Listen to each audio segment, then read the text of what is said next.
Ամեն գաղտնիք վաղ թե ուշ բացահայտվում է։ Մի քանի օր առաջ շատերը մտաբերեցին հին մտածող Սոկրատեսի այս խոսքերը, երբ մոլորակի ներկայիս քաղաքական քարտեզին գաճաճ պետություն համարվող, սակայն իր նշանակությամբ եւ ազդեցությամբ սահմաններ չճանաչող Վատիկանի արխիվի տնօրեն Մոնսինյոր Սերջո Պագանոն հայտարարեց հաջորդ տարեսկզբին պապական հնադարի արխիվները բացելու եւ Lux in Arcana ցուցահանդեսում ներկայացնելու մասին։ Դարերով գաղտնիքներ ամբարած պապական նկուղների հետ աշխարհում չի կարող համեմատվել որևէ հին կայսրության կամ նոր գերտերության պահոց կամ արխիվ։ Սրբազան քահանայապետերի հաստատած օրենքով կոնկրետ պատմական իրադարձությունների վերաբերյալ արխիվները չեն բացվում նվազագույնը 75 տարի։ Միլիոնավոր փաստաթղթեր, որոնք վերաբերում են եվրոպական արքայատոհմերին, շատ պատերազմների, շարժառիթներին, աշխարհի հզորների գաղտնի բանակցություններին կամ մեծատոհմիկների սիրարկացներին, որոնք կարող են պարզ երկնքում ապրոպի տպավորություն թողնել, դեռ չեն բացահայտվել ընդհանրապես։ Մոնսինյոր Պագանոն նաև հայտարարել էր, որ ցուցադրվելու են նաև փաստաթղթեր Օսմանյան կայսրությունում հայերի ցեղասպանության վերաբերյալ։ Մեզ համար այդ արխիվները նաև հսկայական հայագիտական նշանակություն ունեն։ Շատ փաստաթղթեր կարող են լույս բերել մեր պատմության բազմաթիվ դրվագների, հայ առաքելական եւ կաթոլիկ եկեղեցիների միջև դարերով ձգված դավանաբանական վեճերի, առողջապահության, փիլիսոփայության, տիեզերագիտության վերաբերյալ մեր նախնիների գիտելիքների ու հայտնագործությունների վրա։ Լատիներեն Archivum Secretum, Վատիկանում կամ իտալերեն Archivio Secreto։ Սուրբ Պետրոսի բանալիով բացված գաղտնարանում ուսումնասիրված փաստաթղթերի ժողովածուներից մեկը հենց այդպես է կոչվում։ Վատիկանի պահոստերի ուսումնասիրություններին եւ որոշ փաստաթղթերին ծանոթացել են նաեւ հայագետները։ Նրանցից Մերուժան Կարապետյանի հետ զրուցել է Տաթևիկ Նալբանդյանը։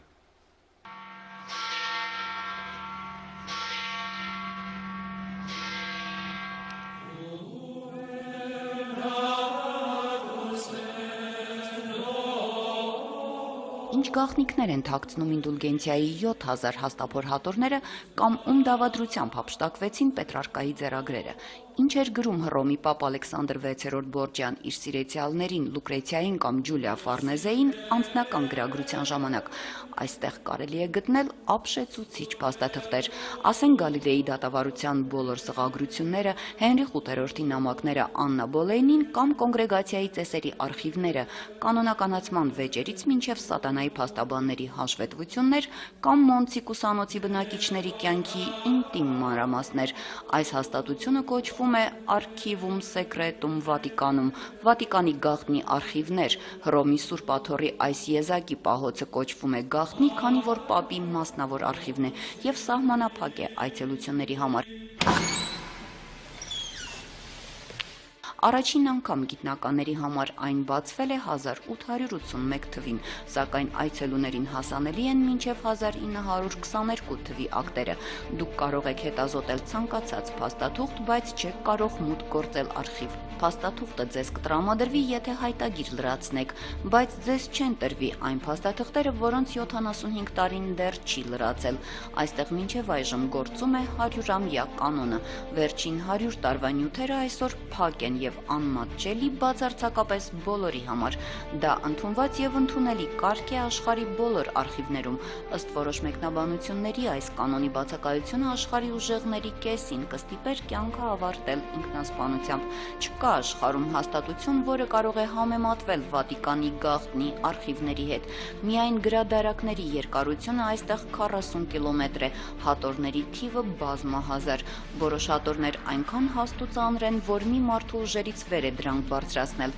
Գաղտնի արխիվի ֆոնդերը կազմում են 630 տարբեր արխիվներ, մոտ 35,000 հատոր։ Պատմաբաններն այս հաստատությունն անվանում են Սուրբ Պետրոսի բանալի։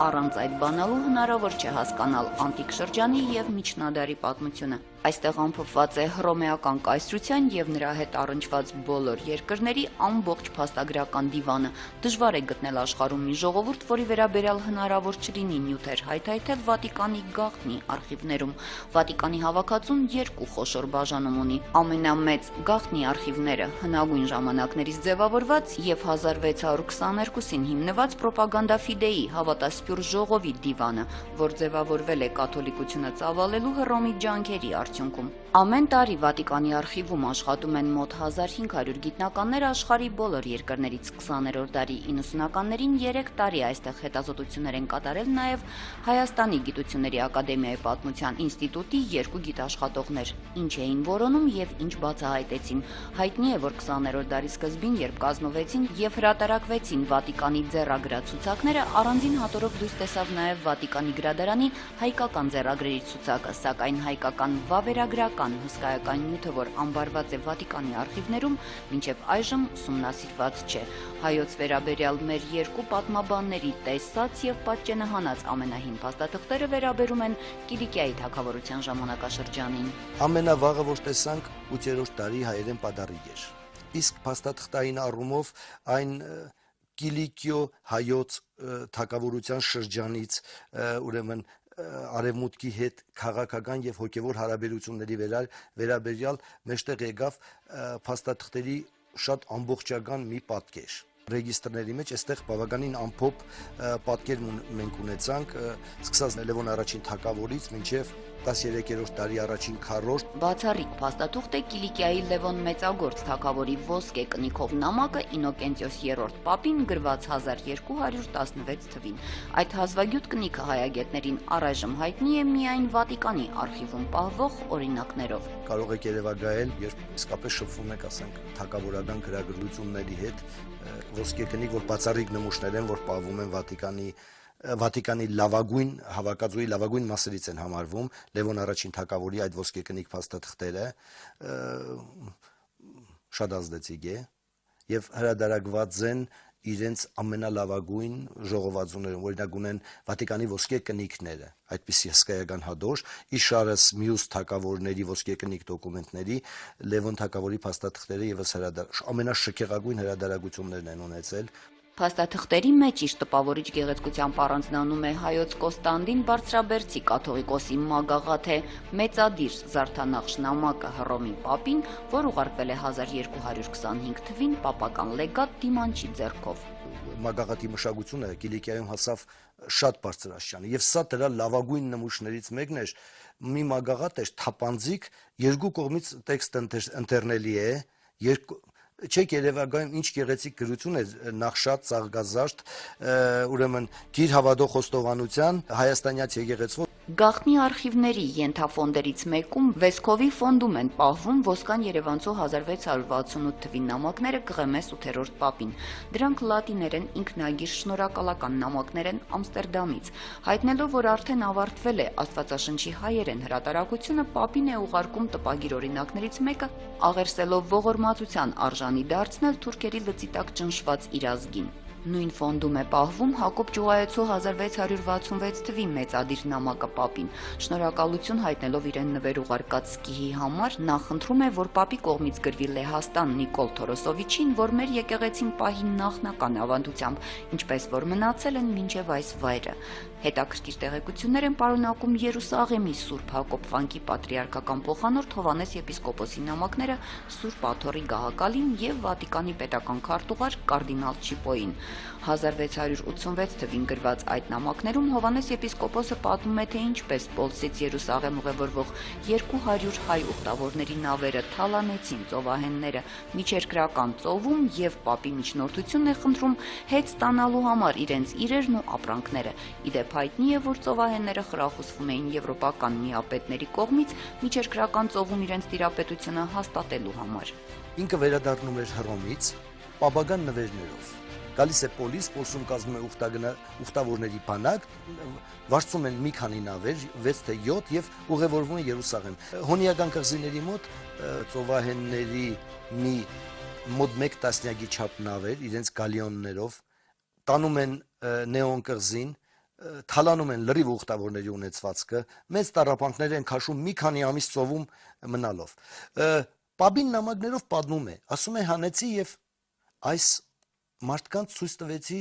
քո ինքնագիրը, որ քո մոդից եմ գալիս, եւ կարդինալ Չիբոյի նվիրած մադանին, ասում է բոլորը խլեցին, քո նամակն էլ պատառոտեցին, ծովը նետեցին։ Ասում է, գիտեք, ինչպես եք ուզում իմ ժողովրդին կոչ անեմ կաթոլիկության դարձի, եթե քո կաթոլիկը քեզ այսպես է վերաբերվում։ եւ խնդրում է պապագան միջնորդությունը ունեցվածքը հայերի հետ վերադարձնելու։ Ինչքան մաքս էին վճարում Լևոն եւ հետում թագավորները իրենց գնաց նավերի կամ դուստրերի օժիտները բերելիս։ Առևտրատնտեսական հարաբերությունների շատ հետաքրքիր մանրամասներ կարելի է բացահայտել Ծովամատյանի մաքսատան արձանագրություններում, ինչ գաղտնիքներ է թաքցնում Ազարիա կաթողիկոսի հենց այդպես էլ վերնագրված մութ ու ծածուկ պատմությունը։ Վատիկանի գաղտնի արխիվների եւ պրոպագանդա ֆիդեի բազում ֆոնդերում ցրված են հայոց պատմության մեզ դեռևս անհայտ հազարավոր դրվագներ ու փաստաթղթեր։ Դրանք կարող են շատ բան պատմել հայկական գաղթօջախների, հայ կաթոլիկ համայնքների, հայ մշակույթի պատմության եւ ազգային ազատագրական շարժման, հայկական հարցի ու մեծ եղեռնի մասին։ Վատիկանի արխիվները կարևոր եւ անսպարժ թեմարան են հայոց պատմությունն ուսումնասիրողների համար, եւ հայագիտական կառույցները պետք է համակարգված ծրագիր ձեռնարկեն այս հսկայական նյութը յուրացնելու համար։ Տաթևիկ Նալբանդյան, Հակոբ Փափազյան, Հայլուր։